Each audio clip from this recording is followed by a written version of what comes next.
স্বাস্থ্য বার্তা। শারীরিক সক্ষমতা। শারীরিক শিক্ষার মূল উদ্দেশ্যই হলো শারীরিক সক্ষমতা অর্জন করা।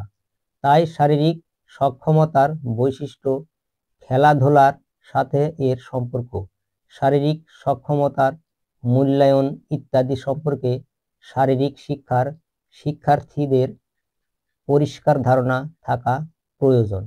ব্যায়ামের মাধ্যমে শারীরিক সক্ষমতা কিভাবে অর্জন করা যায়, লিঙ্গভেদে ব্যায়ামের ধরন ইত্যাদি সম্পর্কে শিক্ষার্থীরা বাস্তব ধারণা লাভ করতে পারবে।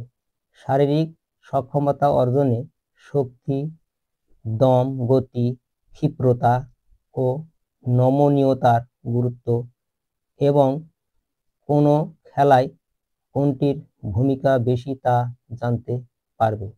শারীরিক সক্ষমতা অর্জনের মাধ্যমে শিক্ষার্থীরা সুস্থ ও সুশৃঙ্খল জীবন যাপনে সক্ষম হবে। শারীরিক সক্ষমতা: 1 নম্বর শক্তি, 2 নম্বর গতি, 3 নম্বর দম, 4 নম্বর ক্ষিপ্রতা, 5 নম্বর নমনীয়তা। পাঠ 1, শারীরিক সক্ষমতা ও এর গুরুত্ব। সাধারণ অর্থে সক্ষমতা হলো কোনো কাজ করার সামর্থ্য। বৃহত্তর অর্থে সক্ষমতা বলতে জৈবিক অস্তিত্ব রক্ষা করে সুস্থ ও স্বাভাবিক জীবন ধারণ করার সামর্থ্যকে বোঝায়। এর মধ্যে ব্যক্তির শারীরিক, মানসিক, সামাজিক দিকের সামর্থ্য অন্তর্ভুক্ত। তাই মনে করা হয় যে সক্ষমতা একটি সামগ্রিক ধারণা। সক্ষম ব্যক্তি শারীরিক সুস্থতার সাথে সাথে মানসিক সুস্থতা, আবেগীয় ভারসাম্য ও সামাজিক সম্পর্ক বজায় রাখতে সমর্থ হন। শারীরিক সক্ষমতার এই সামগ্রিক ধারণা ব্যাখ্যা করার জন্য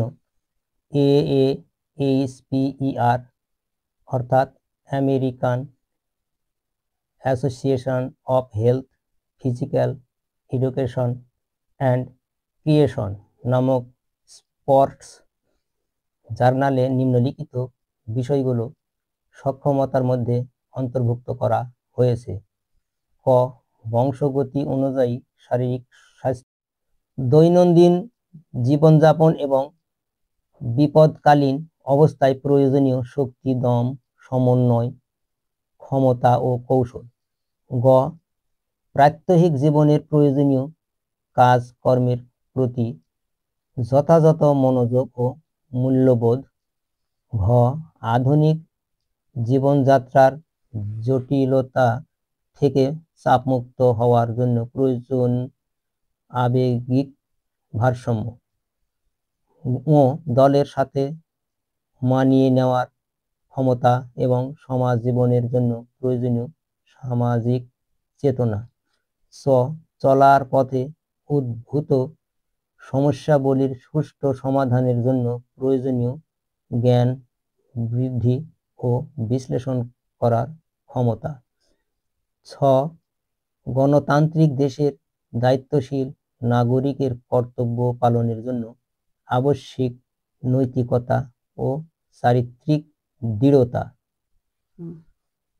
পাঠ 2, ক্রীড়াভেদে শারীরিক সক্ষমতা অর্জনে ব্যায়াম। ক্রীড়াভেদে ব্যায়ামের ভিন্নতা রয়েছে। সব খেলার জন্য একই ধরনের ব্যায়ামের প্রয়োজন হয় না। কোনো খেলায় হাতের শক্তির যেমন প্রয়োজন তেমনি কোনো খেলায় পায়ের শক্তির বেশি প্রয়োজন হয়। সংশ্লিষ্ট খেলার সাথে প্রয়োজনীয় ব্যায়াম করা হলে ওই খেলায় ভালো ফল আশা করা যায়। যেমন ফুটবল খেলায় সবচেয়ে বেশি প্রয়োজন হয় শক্তি, দম ও ক্ষিপ্রতা। সুতরাং যারা ফুটবল খেলবে তাদেরকে শক্তি ও দম বাড়ানোর ব্যায়াম বেশি করতে হবে। সাঁতার: যারা সাঁতারু তাদের হাত পায়ের শক্তি ও দম বাড়ানোর ব্যায়াম বেশি করে করতে হবে। বাস্কেটবল, যে সমস্ত শিক্ষার্থী বা খেলোয়াড় বাস্কেটবল খেলায় অংশগ্রহণ করবে তাদেরকে দম, ক্ষিপ্রতা ও পায়ের শক্তি বাড়ানোর ব্যায়ামের উপর জোর দিতে হবে।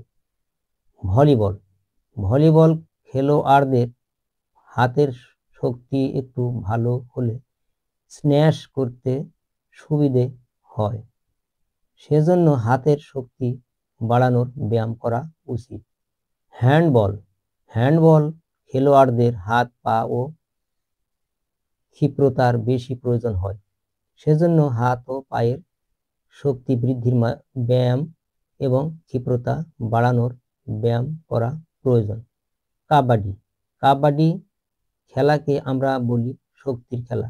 শুধু শক্তি হলেই কোনো খেলায় ভালো করা যায় না। কাবাডি খেলায় হাতের শক্তি ও ক্ষিপ্রতার বেশি প্রয়োজন।